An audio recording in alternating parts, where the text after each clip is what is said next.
You will not believe what a day in ancient Rome was really like. Gladiator prep.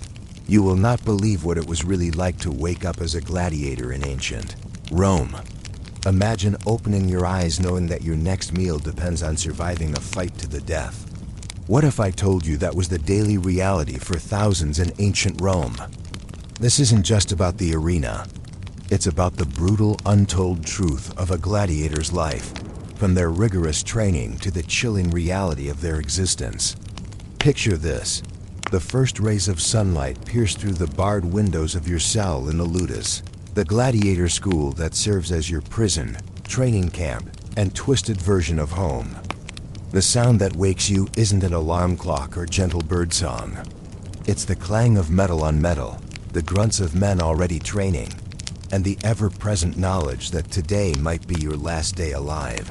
You're not a hero. You're not a noble warrior fighting for honor and glory. You're property human livestock bred and trained for one purpose: to kill or die for the entertainment of Roman citizens who see you as less than human. The romantic image of gladiators that Hollywood has fed us is a complete lie. The reality was far more brutal, far more desperate, and far more human than anything you've ever imagined. Today, we're going to take you inside a single day in the life of a gladiator, revealing the untold stories of their existence that historians rarely discuss. We'll explore the rigorous daily preparation that transformed ordinary people into killing machines, the psychological warfare they endured every moment of their lives, and the brutal reality of what it meant to be entertainment for an empire built on blood and conquest. But before we step into the sandals of these ancient warriors, I need you to do something for me. If you're ready to discover the shocking truth about what life was really like for gladiators in ancient Rome, hit that subscribe button and ring the notification bell. We're about to uncover one of history's most brutal survival stories, and you won't want to miss a single devastating detail. Also, drop a comment below. Tell me what you think would be the hardest part of gladiator life. Would it be the physical training, the psychological pressure, or the constant threat of death? Let's find out together as we dive into the darkest corners of the Roman Empire. The story we're about to tell isn't just ancient history. It's a testament to human resilience, a study in survival psychology, and a reminder of what people can endure when they have no choice but to adapt or die. These weren't superhuman warriors. They were ordinary people forced into extraordinary circumstances, and their daily struggle for survival reveals truths about human nature that remain relevant today. So prepare yourself for a journey that will challenge everything you think you know about ancient Rome, gladiators, and the limits of human endurance. We're about to spend a day in the most brutal training facility in human history, where every sunrise brought new pain, new challenges, and the ever-present possibility that this day might be your last. Chapter 1. The Unseen Dawn, Life Before the Arena. The darkness before dawn in the ludus wasn't peaceful. It was filled with the sounds of human suffering. Snoring mixed with whimpering, the occasional scream of someone reliving their worst moments in nightmares, and the constant shuffle of bodies trying to find comfort on straw mattresses that offered little relief from the cold stone floors. This was your reality as a gladiator. Even sleep offered no escape from the brutal world you inhabited. Your cell, if you could call it that, measured roughly 8 feet by 6 feet, barely large enough for a grown man to lie down with his arms extended. The walls were thick stone, designed not just to keep you in, but to muffle the sounds of despair that echoed through the corridors every night. A small window, barred with iron and positioned too high to reach, provided the only source of natural light and fresh air. Through it, you could see just enough of the outside world to remember what freedom looked like. The ludus wasn't just a training facility, it was a carefully designed psychological pressure cooker that broke down your humanity and rebuilt you as a weapon. The architecture itself was a form of torture, with narrow corridors that prevented large groups from gathering, cells that isolated you from meaningful human connection, and common areas that were always under the watchful eyes of guards, who saw you as dangerous animals that needed constant supervision. You shared this space with dozens of other gladiators, each carrying their own story of how they ended up here. Some were prisoners of war, captured in Rome's endless military campaigns, and sentenced to die for the entertainment of their conquerors.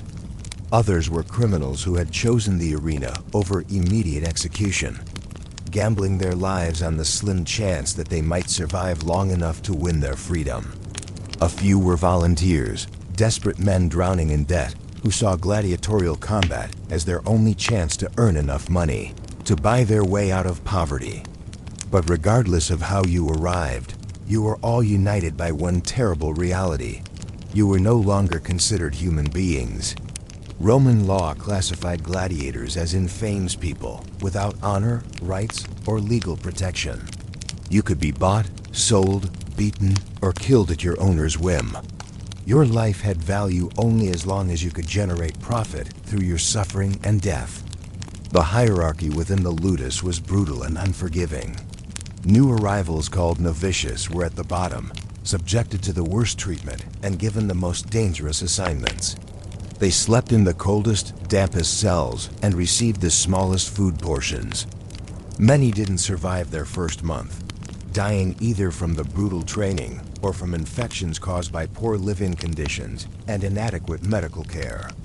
Veteran gladiators who had survived multiple fights enjoyed slightly better conditions, larger cells, better food, and occasionally even personal possessions.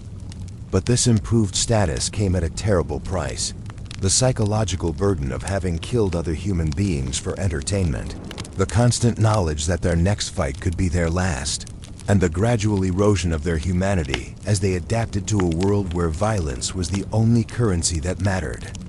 The guards who supervised the ludus were often former gladiators themselves, men who had survived long enough to earn their freedom but had nowhere else to go.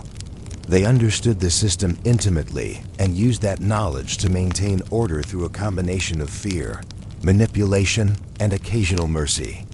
They knew exactly how much pressure to apply to keep gladiators functional without breaking them completely, because broken gladiators didn't provide good entertainment. Sleep in the ludus was a luxury that few could afford. The constant stress of knowing that tomorrow might bring your death made restful sleep nearly impossible.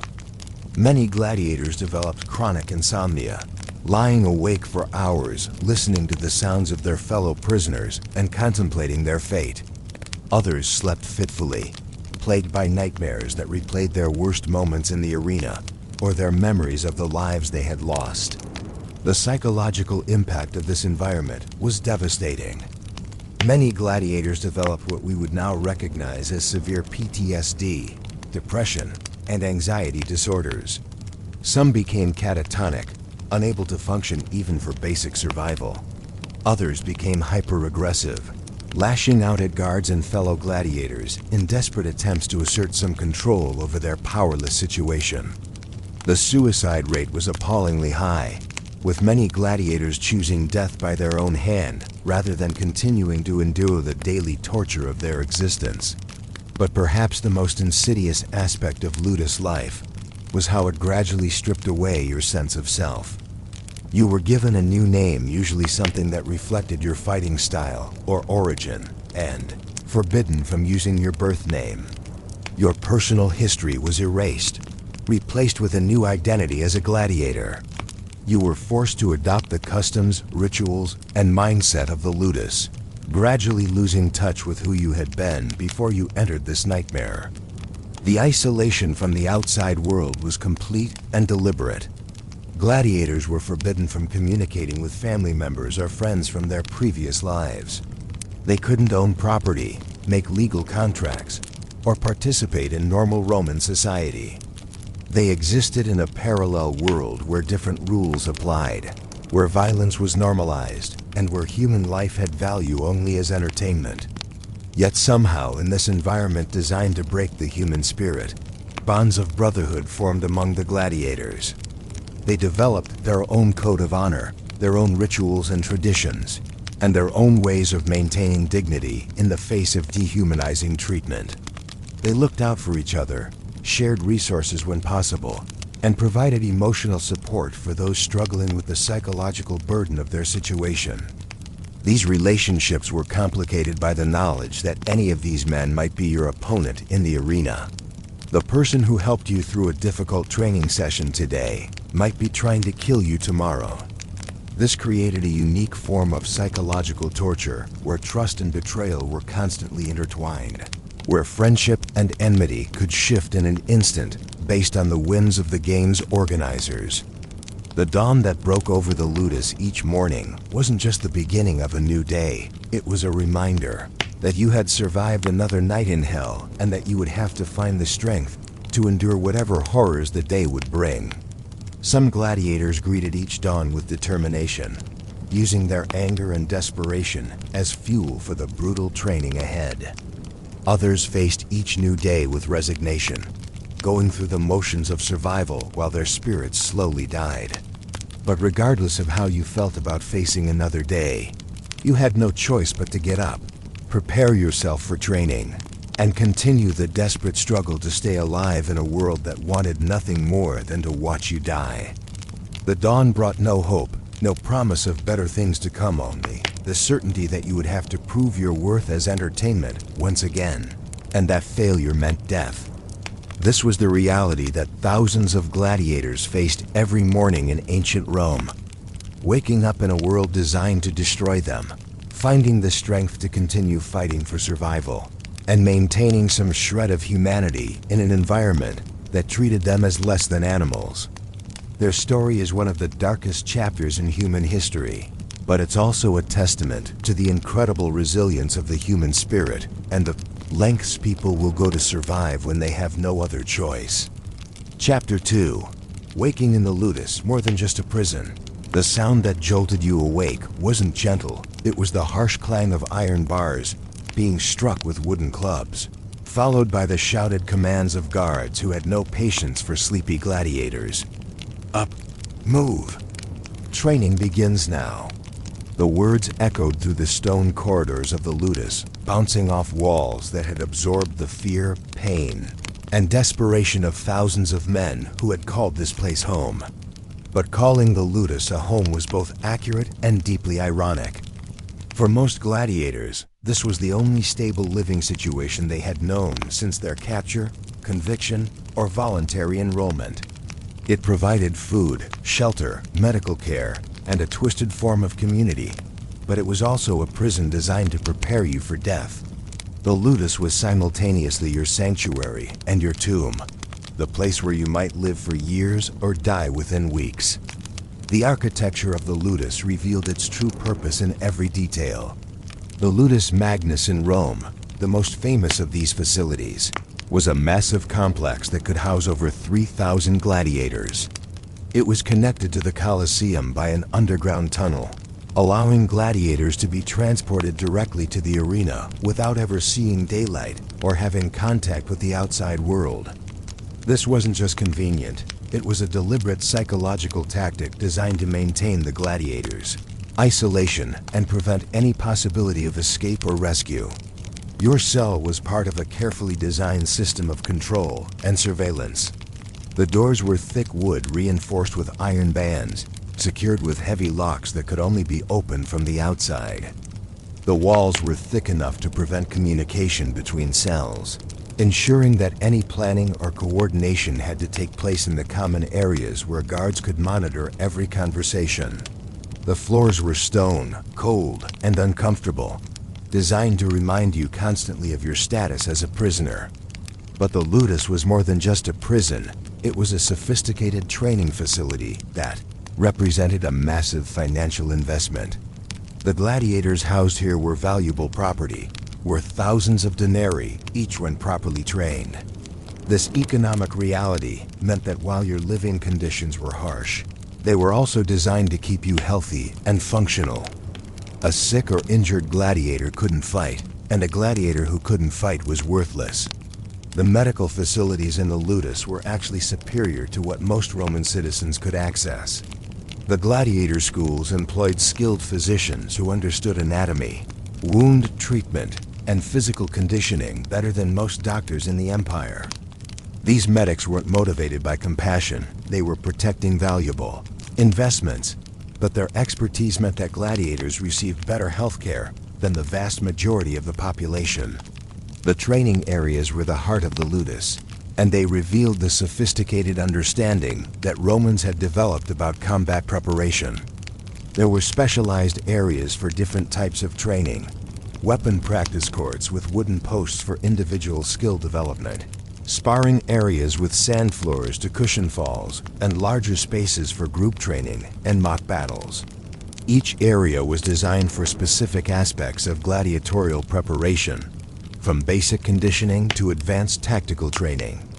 The armory was a carefully guarded treasure trove of weapons and equipment that represented the cutting edge of Roman military technology. Gladiators trained with wooden weapons for safety, but they had access to real steel for final preparation and actual combat. The variety of weapons available was staggering: swords of different lengths and styles, spears, tridents, nets, shields of various sizes and shapes, and specialized armor designed for different fighting styles. The social structure within the ludus was complex and constantly shifting. At the top were the veteran gladiators who had survived multiple fights and earned the respect of both their peers and their captors.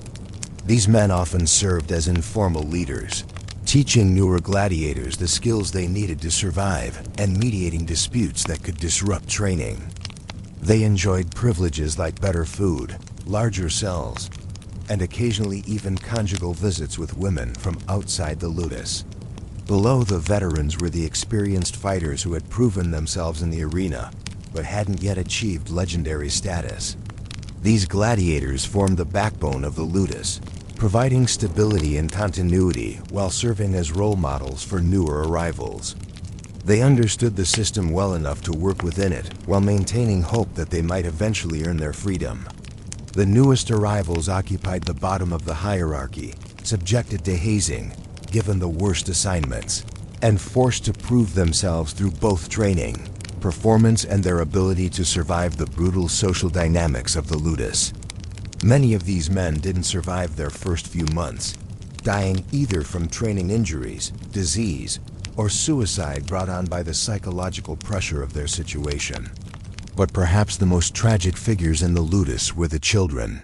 Boys as young as 12 or 13 who had been sold into gladiatorial training or born to gladiator mothers within the facility. These children knew no other life than the ludus, and they were systematically trained from an early age to accept violence and death as normal parts of existence. They were often the most skilled fighters because they had been shaped by the system from birth, but they were also the most psychologically damaged because they had never experienced normal human relationships or society. The guards who supervised the ludus were a mixed group of former gladiators, retired soldiers, and professional jailers. They understood that their job required a delicate balance. They had to maintain order and discipline while not damaging the valuable property they were protecting. This meant that punishment was swift and severe, but rarely fatal unless a gladiator posed a serious threat to the facility's operation. The daily routine in the ludus was designed to maximize training effectiveness while maintaining psychological control. Every moment of a gladiator's day was scheduled and supervised, from wake-up calls before dawn to lights out after dark. This rigid structure served multiple purposes. It prevented gladiators from having time to plan escapes or rebellions. It ensured that training time was maximized, and it created a sense of institutional dependency that made it difficult for gladiators to imagine life outside the ludus. The psychological impact of living in the ludus was profound and lasting. Many gladiators developed a form of Stockholm syndrome, becoming emotionally attached to the institution that held them captive. They found identity and purpose in their roles as gladiators, and some even chose to remain in the ludus after earning their freedom because they couldn't adapt to life in normal Roman society. The ludus also served as a microcosm of Roman society, with its own economy, social hierarchies, and cultural practices. Gladiators developed their own slang, rituals, and traditions that helped them cope with their situation. They created informal markets where they could trade possessions, services, and information. They formed alliances and rivalries that could last for years, creating a complex web of relationships that influenced everything from training partnerships to arena matchups. Religious practices in the ludus were tolerated and even encouraged because they helped maintain morale and provided psychological comfort to men facing constant mortal danger. Many gladiators adopted the worship of Nemesis, the goddess of revenge and divine retribution, who was seen as a protector of those who suffered injustice.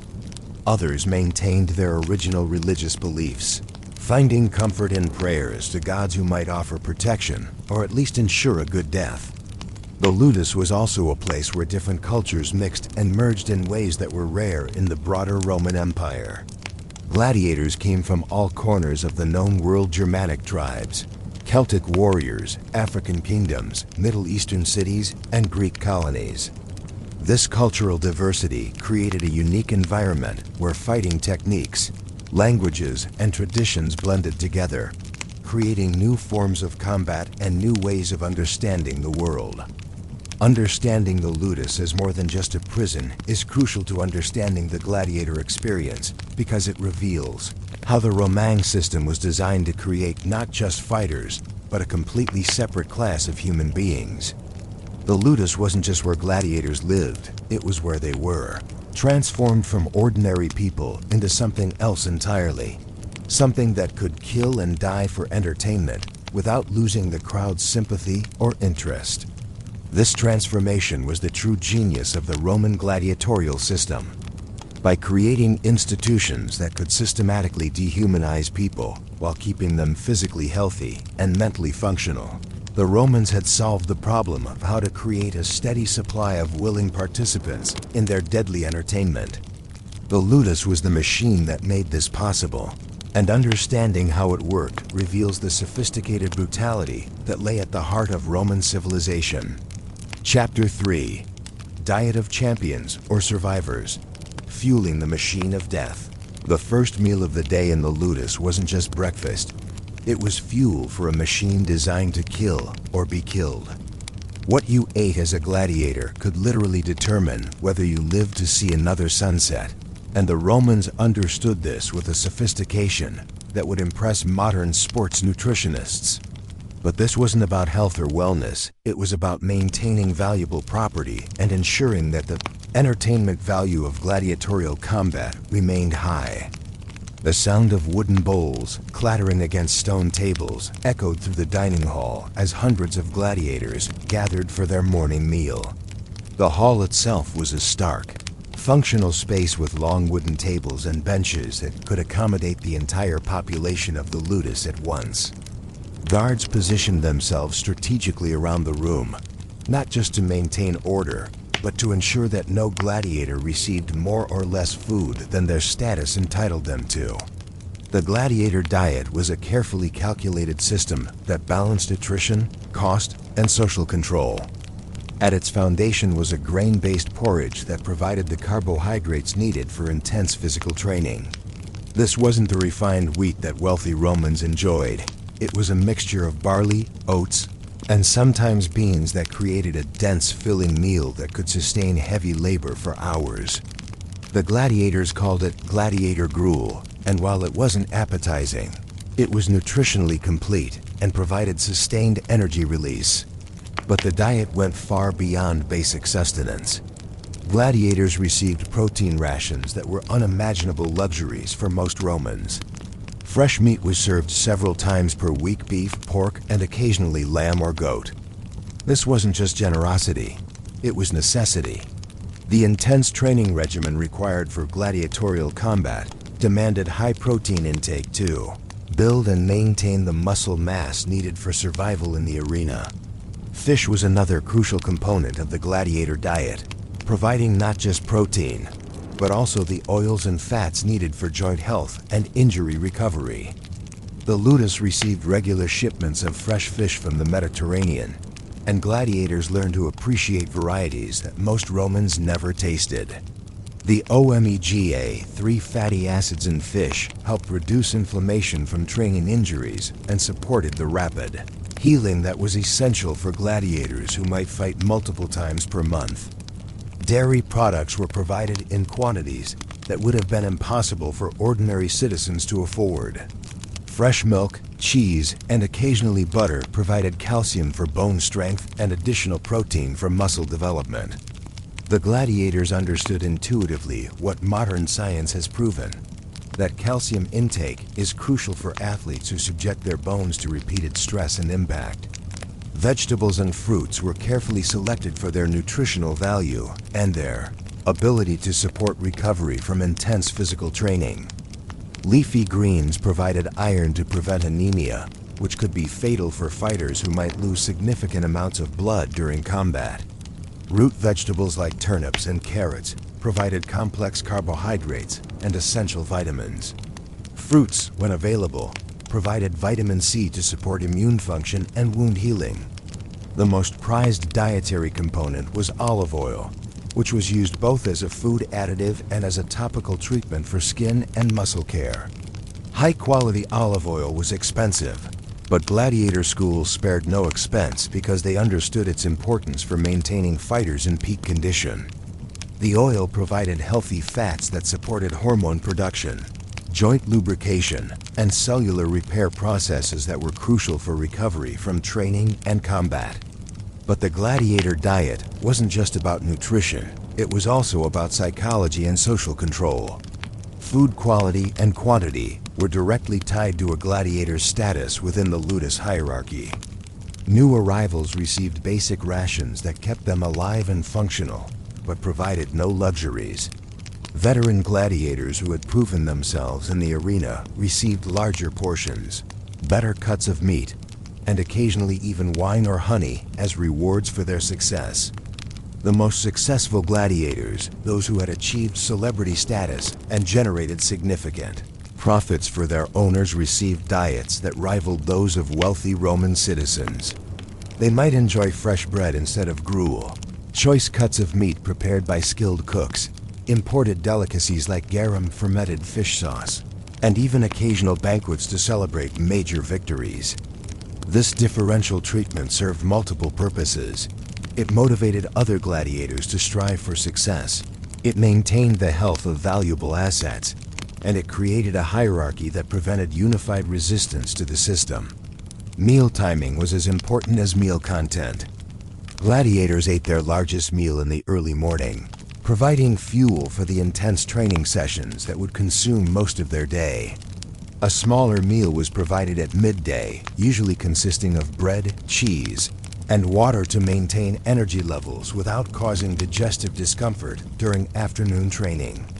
The evening meal was designed for recovery, with emphasis on protein and foods that would support muscle repair and growth during sleep.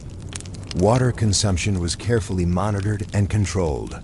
Gladiators needed large quantities of water to replace what they lost through sweat during training. But access to water was also a form of control. Clean, fresh water was a valuable commodity in ancient Rome, and providing it to gladiators was both an expense and a privilege that could be withdrawn as punishment. The quality of water provided to gladiators was actually superior to what most Roman citizens had access to, because dehydration could quickly render a valuable fighter useless. Special dietary supplements were provided to gladiators based on their individual needs and fighting styles. Heavily armored fighters received extra calcium and protein to support the additional muscle mass needed to carry their equipment. Lightly armored, agile fighters received more carbohydrates to fuel their high-energy fighting styles. Injured gladiators received special diets designed to promote healing, including extra protein, iron-rich foods, and herbal preparations that were believed to speed recovery. The psychological impact of the gladiator diet was profound. For many gladiators, the regular, high-quality meals were the best food they had ever eaten in their lives.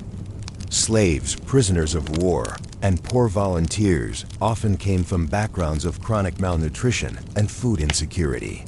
The abundant, nutritious diet of the ludus could actually improve their physical condition significantly, creating a complex relationship where their captivity provided better living conditions than their previous freedom. This created a form of dietary dependency that made escape less appealing. A gladiator who had become accustomed to regular, high-quality meals might hesitate to flee to a life where such nutrition was impossible to obtain. The Romans understood this psychological dynamic and used it as another tool for maintaining control over their valuable human property. Food preparation in the ludus was a sophisticated operation that required skilled cooks, careful storage, and complex logistics. The kitchens were large, well-equipped facilities that could prepare meals for thousands of people daily. The cooks were often slaves themselves, but they were skilled professionals who understood nutrition and food safety. Spoiled food that made gladiators sick was not just a health hazard, it was an economic disaster that could cost the ludus owner thousands of denarii in lost training time and medical expenses. The social aspects of eating in the ludus were carefully managed to maintain order while allowing for the human connections that helped gladiators maintain their sanity. Meals were communal affairs where gladiators could interact with their peers, share information, and maintain the relationships that made their brutal existence bearable.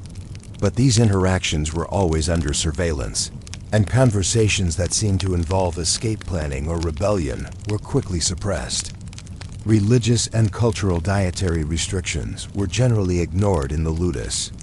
Gladiators were expected to eat what they were given, regardless of their previous beliefs or customs. This was another form of cultural erasure that helped break down their previous identities and rebuild them as gladiators. However, some accommodations were made for practical reasons. Gladiators who became seriously ill from eating unfamiliar foods were useless for training and combat. The gladiator diet reveals the sophisticated understanding that Romans had developed about the relationship between nutrition and physical performance.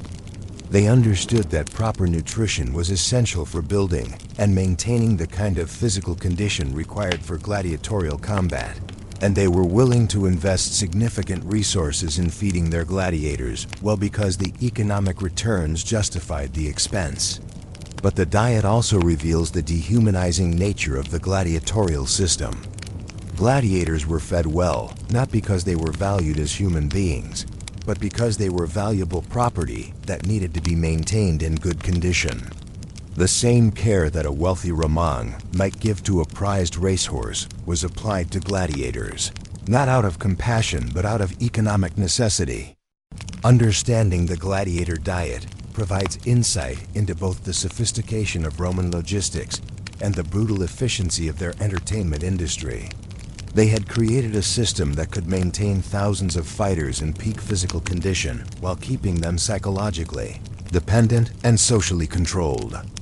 The breakfast that began each gladiator's day was both sustenance and shackle, providing the energy needed for survival, while reinforcing the power structure that made their survival necessary. Chapter 4: Morning Rituals Beyond Just Eating. The moments after breakfast in the ludus were precious, perhaps the only time of day when gladiators had any semblance of personal autonomy. But even these brief interludes were structured and monitored, revealing how completely the Roman system controlled every aspect of a gladiator's existence. What might seem like simple morning routines were actually complex rituals that served multiple purposes: maintaining physical health, preserving psychological stability, and reinforcing the social hierarchies that kept the ludus functioning. Personal hygiene in the ludus was both a practical necessity and a form of psychological warfare. The Romans understood that clean, well-groomed gladiators were more impressive to audiences and less likely to succumb to the diseases that could devastate a training facility. But they also knew that allowing gladiators to maintain their appearance gave them a small measure of dignity that helped prevent complete psychological breakdown. The bathing facilities in a major ludus were surprisingly sophisticated, rivaling those found in wealthy Roman homes. The gladiators had access to a series of pools with water at different temperatures, cold for shock therapy and muscle recovery, warm for relaxation and cleaning, and hot for deep muscle treatment and injury therapy. These weren't luxuries. They were essential tools for maintaining fighters in peak condition. But access to these facilities was strictly regulated according to the ludus hierarchy. Veteran gladiators bathed first, when the water was cleanest and the facilities least crowded. They could take their time, enjoying the therapeutic benefits of the different pools and receiving massage treatments from skilled attendants. New arrivals bathed last in water that had already been used by dozens of other men, and they were rushed through the process with little time for relaxation or recovery. The bathing ritual served multiple purposes beyond simple cleanliness. It was a time when gladiators could examine their bodies for injuries that might need attention, a crucial practice for men who subjected themselves to daily physical trauma. It was also a social time when information could be shared, alliances could be formed, and the complex politics of ludus life could be navigated through careful conversation. Hair and beard grooming were taken seriously in the ludus, not for vanity but for practical and psychological reasons. Long hair could be grabbed by opponents during combat, providing a potentially fatal disadvantage. Beards could interfere with helmet fit or provide handholds for enemies. But beyond these practical considerations, grooming was one of the few ways gladiators could maintain some control over their appearance and preserve a sense of personal identity. The tools provided for grooming revealed the Romans' attention to detail in gladiator management. Sharp razors were carefully controlled. They could be weapons as easily as grooming tools. But gladiators had access to bronze mirrors, combs made from bone or wood, and oils for skin and hair care. These items were often among a gladiator's most prized possessions, representing both practical utility and psychological comfort. Spiritual practices in the ludus were complex and varied, reflecting the diverse backgrounds of the gladiators and their desperate need for meaning in a meaningless existence. Many gladiators maintained the religious beliefs of their homelands, finding comfort in prayers to gods who might offer protection or at least ensure an honorable death. Others adopted Roman religious practices, either out of genuine belief or as a way to curry favor with their captors. The most popular deity among gladiators was Nemesis, the goddess of divine retribution and revenge. She was seen as a protector of those who suffered injustice, and her worship provided a way for gladiators to maintain hope that their suffering would eventually be balanced by justice. Small shrines to Nemesis could be found throughout most ludus facilities, and gladiators would leave offerings of food, small coins, or personal items in hopes of gaining her favor. Prayer rituals varied widely among gladiators, but they shared common themes of protection, courage, and the hope for a good death. Some gladiators prayed silently, while others participated in group ceremonies that helped build bonds among fighters who might face each other in the arena. These spiritual practices were generally tolerated by ludus administrators because they helped maintain morale and provided psychological stability that made gladiators more effective fighters. Physical preparation beyond bathing was crucial for gladiators who needed to maintain their bodies as finely tuned instruments of combat. Many gladiators developed personal routines of stretching, joint mobility work, and injury prevention exercises that they performed each morning before formal training began. These practices were often based on knowledge passed down from veteran fighters or adapted from military training techniques. The application of oils and ointments was both practical and ritualistic. Gladiators used olive oil to keep their skin supple and prevent cracking that could become infected. They applied herbal preparations to existing injuries to promote healing and reduce inflammation. But the process of caring for their bodies also served as a form of meditation, a quiet time when they could focus on their physical condition and prepare mentally for the day's challenges. Weapon maintenance was another crucial morning ritual that revealed the gladiators' intimate relationship with the tools of their trade. Even though they trained with wooden weapons, gladiators were responsible for maintaining their personal equipment, leather armor pieces, protective padding, and any personal items they were allowed to keep. This maintenance time was both practical necessity and psychological preparation, helping gladiators feel connected to their role as fighters. The social dynamics of morning rituals were carefully observed and managed by ludus administrators. Conversations between gladiators were monitored for signs of escape planning or rebellion, but some interaction was encouraged because it helped maintain the social bonds that kept gladiators psychologically stable. Veterans often used this time to mentor newer fighters, sharing knowledge that could help them survive their early fights. Personal possessions were strictly limited in the ludus, but the few items gladiators were allowed to keep took on enormous psychological importance. A letter from home, a small religious token, or a piece of jewelry could provide crucial emotional support during the darkest moments of ludus life. The morning ritual of checking and arranging these possessions was often the only time gladiators could connect with their previous identities and maintain some sense of who they had been before entering the ludus. The psychological preparation for the day ahead was perhaps the most important aspect of morning rituals.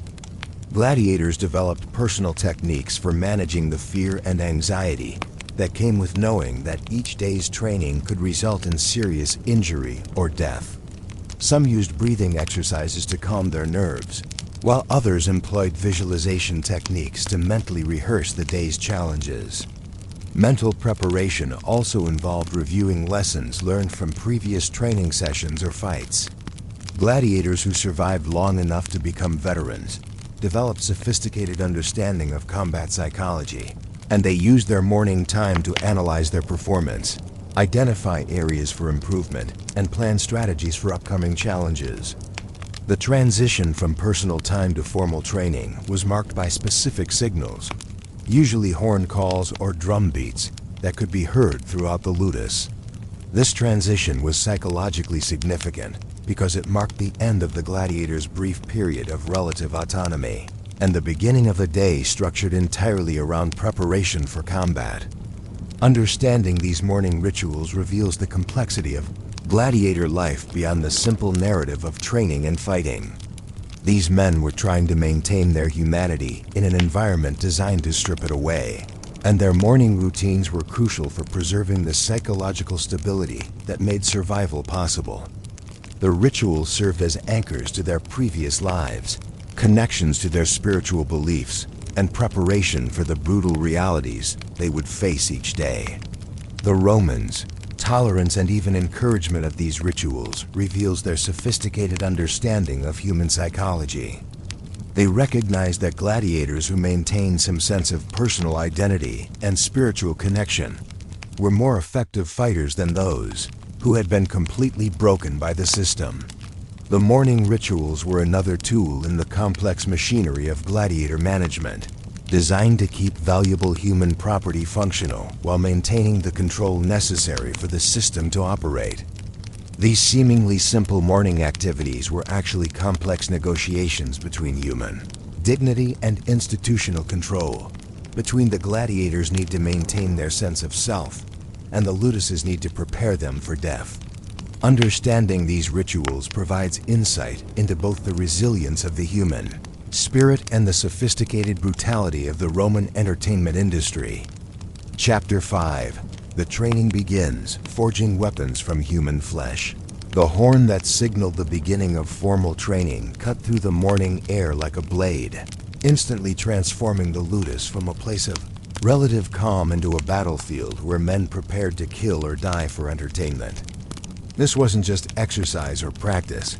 This was the systematic transformation of human beings into living weapons, a process so intense and brutal that many gladiators didn't survive the preparation for combat, dying in training before they ever set foot in an actual arena. The training grounds of the ludus were carefully designed killing fields where every element served a specific purpose in creating effective gladiators. The main courtyard was covered in sand, the same sand that would absorb blood in the arena, providing a surface that cushioned falls while allowing for realistic combat movement. Wooden posts called pales stood at regular intervals, scarred and splintered from thousands of hours of weapon practice, each one representing countless hours of a gladiator's desperate attempt to master the skills that might keep him alive. The weapons used for training were deliberately designed to be heavier than their combat counterparts, forcing gladiators to develop the strength and endurance needed to fight effectively with lighter weapons in actual combat.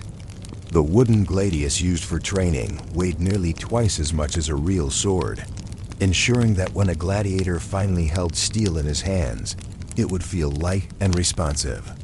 The training shields were similarly oversized and weighted, building the arm and shoulder strength needed to maneuver defensive equipment while maintaining offensive capability. Your first training session as a new gladiator was a brutal introduction to a world where weakness meant death. The trainers, called magistri, were typically former gladiators who had survived long enough to earn their freedom, and they understood intimately what it took to stay alive in the arena. They showed no mercy because mercy in training meant death in combat. Every mistake was punished immediately and severely, not out of cruelty, but out of the desperate knowledge that mistakes in the arena were fatal. The training began with basic conditioning that would break down your civilian body and rebuild it for combat. Hours of running in full armor built the cardiovascular endurance needed to fight while carrying heavy equipment. Strength training with stones and wooden weights developed the explosive power needed for effective weapon work. Flexibility and agility drills prepared your body for the unpredictable movements required in life or death combat. But physical conditioning was only the foundation. The real training focused on weapon mastery that had to become as automatic as breathing. You would spend hours each day striking the pales with your wooden sword, developing the muscle memory that would allow you to execute complex techniques without conscious thought. The repetition was mind-numbing, but it was also life-saving in the chaos of arena combat. You wouldn't have time to think about technique. Each gladiator type required completely different training regimens that reflected their specialized roles in the arena's deadly theater. Murmillo gladiators spent countless hours learning to fight with sword and shield, developing the defensive skills needed to survive while wearing heavy armor. They practiced formations and techniques borrowed from Roman military training, learning to use their equipment as both protection and weapon. Retiarius training was perhaps the most challenging because it required mastering multiple weapons that had to work in perfect coordination. Hours were spent learning to cast the net with precision, developing the timing and accuracy needed to entangle opponents while maintaining control of the trident. The training was dangerous. Many gladiators were seriously injured by trident strikes during practice, but it was essential for developing the split-second timing that could mean the difference between victory and death. Threx gladiators learned the sophisticated sword techniques that made them among the most skilled fighters in the arena. Their curved sika required completely different muscle movements than straight swords, and mastering its use took years of dedicated practice. They learned to fight in flowing, circular patterns that maximized the weapon's cutting potential while maintaining defensive capability. The psychological aspects of training were as important as the physical ones. Gladiators had to learn to kill without hesitation, to ignore pain and fear, and to function effectively while knowing that their opponents were trying to murder them. This psychological conditioning was achieved through increasingly realistic training, scenarios that gradually desensitized gladiators to violence and death. Sparring sessions were conducted with blunted weapons but full intensity, creating training environments that closely replicated actual combat conditions. These sessions often resulted in serious injuries, broken bones, concussions, and deep cuts were common, but they were essential for developing the reflexes and decision-making skills needed for survival. Gladiators learned to read their opponent's intentions, to recognize openings for attack, and to defend against techniques that could kill them. The training also included extensive education in anatomy and combat medicine. Gladiators learned where to strike for maximum damage, how to recognize and exploit their opponent's weaknesses, and how to continue fighting while wounded. They studied the human body like soldiers study maps, learning the locations of vital organs, major blood vessels, and nerve centers that could be targeted for quick kills. Combat psychology was another crucial element of gladiator training. Fighters learned to project confidence and intimidation while reading their opponent's emotional states. They practiced techniques for managing their own fear and pain, while exploiting their enemies' psychological weaknesses. The mental game was often as important as physical skill in determining who lived and who died. The training schedule was relentless and unforgiving. Gladiators trained from dawn to dusk with only brief breaks for meals and rest. The intensity never decreased because the trainers understood that combat readiness was a perishable skill that required constant maintenance. A gladiator who became complacent or allowed his skills to deteriorate was a gladiator who would die quickly in the arena. Different training phases prepared gladiators for different aspects of their careers. New recruits focused on basic skills and physical conditioning, learning the fundamentals that would keep them alive through their first few fights. Experienced gladiators worked on advanced techniques and specialized skills that could give them advantages over specific opponent types.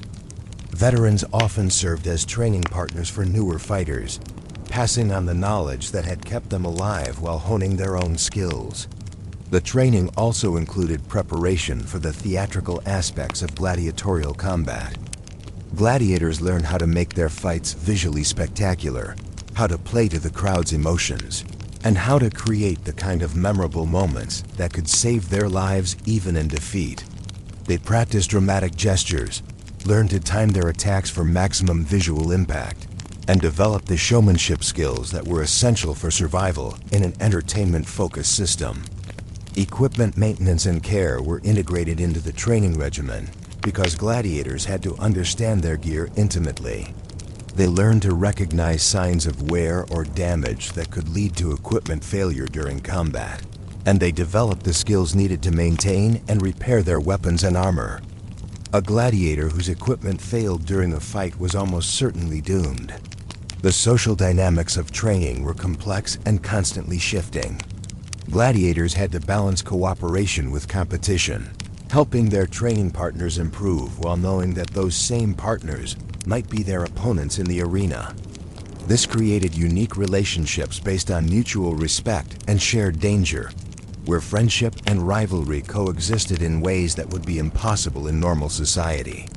The training environment was designed to create warriors who could function effectively under extreme stress while maintaining the discipline and skill needed for entertaining combat. Every aspect of the training regimen was calculated to produce gladiators who could survive in the arena while providing the kind of spectacle that Roman audiences demanded. Understanding the training process reveals the sophisticated brutality of the Roman gladiatorial system. They had created a machine for transforming human beings into entertainment, and the training was the most crucial component of that machine. The men who emerged from this process were no longer quite human. They had been rebuilt as something else entirely. Living weapons designed for a single purpose: to kill or die for the amusement of others. The training that began each morning in the ludus was more than just preparation for combat. It was the systematic destruction and reconstruction of human identity, creating warriors who could function in an environment that would destroy ordinary people. The process was brutal, efficient, and ultimately successful in creating the kind of fighters that made gladiatorial combat one of history's most enduring and popular forms of entertainment. As the sun reached its zenith over the ludus and the morning training session reached its brutal crescendo, you would finally understand the true cost of survival in ancient Rome's most deadly profession. The day we've just experienced together, from the desperate awakening in a stone cell to the savage training that transformed men into killing machines, was just one day in a life that could stretch on for years or end without warning at any moment. The gladiator's morning routine that we've explored reveals a truth that Hollywood has never dared to show. These weren't noble warriors fighting for honor and glory. They were human beings trapped in a system designed to extract entertainment value from their suffering and death. Every aspect of their daily existence, from the carefully calculated diet that kept them strong enough to fight to the brutal training that prepared them to kill, was designed to serve the Roman appetite for spectacular violence. But perhaps the most remarkable aspect of the gladiator experience was how ordinary people found ways to maintain their humanity in the face of systematic dehumanization. The morning rituals we witnessed, the careful grooming, the quiet prayers, the moments of connection with fellow prisoners, were acts of resistance against a system that wanted to reduce them to mere entertainment. These small gestures of dignity and self-care were as crucial for survival as any combat technique. The training regimen that consumed most of a gladiator's day reveals the sophisticated understanding that Romans had developed about human performance under extreme stress. They knew exactly how to push men to their physical and psychological limits without breaking them completely, because broken gladiators didn't provide good entertainment. The result was a training system that could transform ordinary people into extraordinary fighters while maintaining the psychological stability needed for them to function as performers. The social dynamics within the ludus created a unique form of community based on shared danger and mutual dependence. Gladiators formed bonds that were deeper than friendship, but more complex than simple alliance, knowing that the person who helped them through training today might be trying to kill them in the arena tomorrow. These relationships were both a source of strength and a form of psychological torture that added another layer of complexity to an already impossible situation. The economic realities underlying the gladiatorial system reveal how completely the Romans had commodified human life. Gladiators were valuable property that required significant investment in housing, feeding, training, and medical care.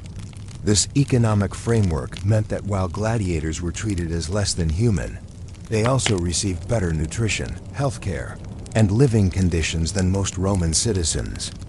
The irony was that slavery to the ludus often provided a higher standard of living than freedom in Roman society. The psychological toll of gladiatorial life was enormous and lasting.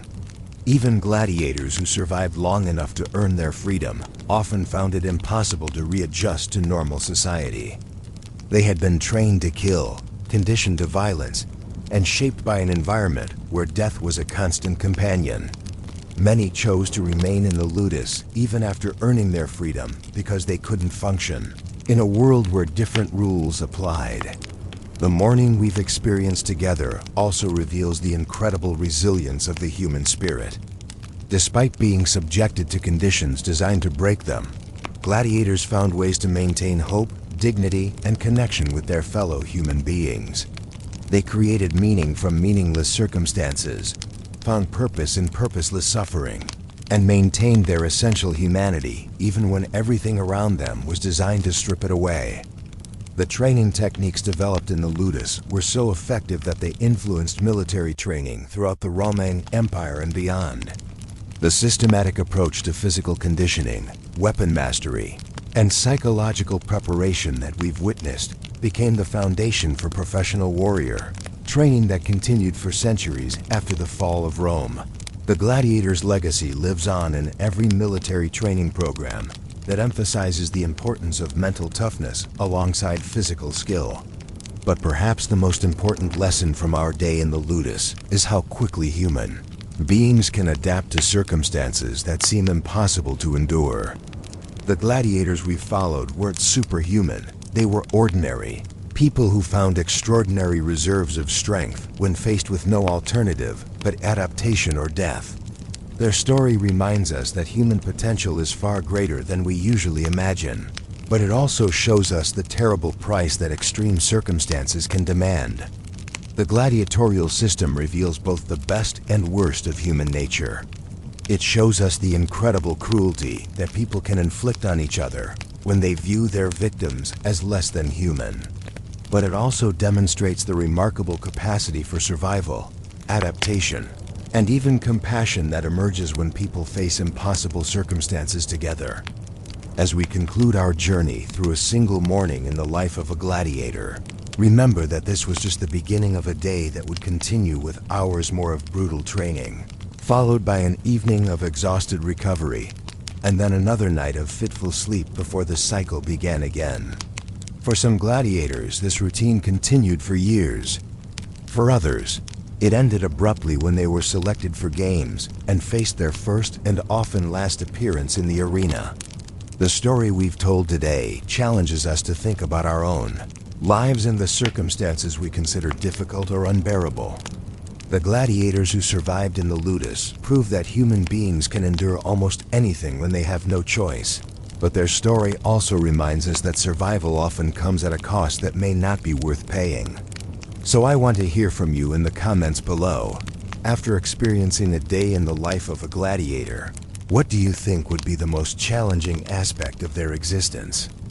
Would it be the physical brutality of training, the psychological pressure of knowing you might die at any moment, or the social isolation from normal human society?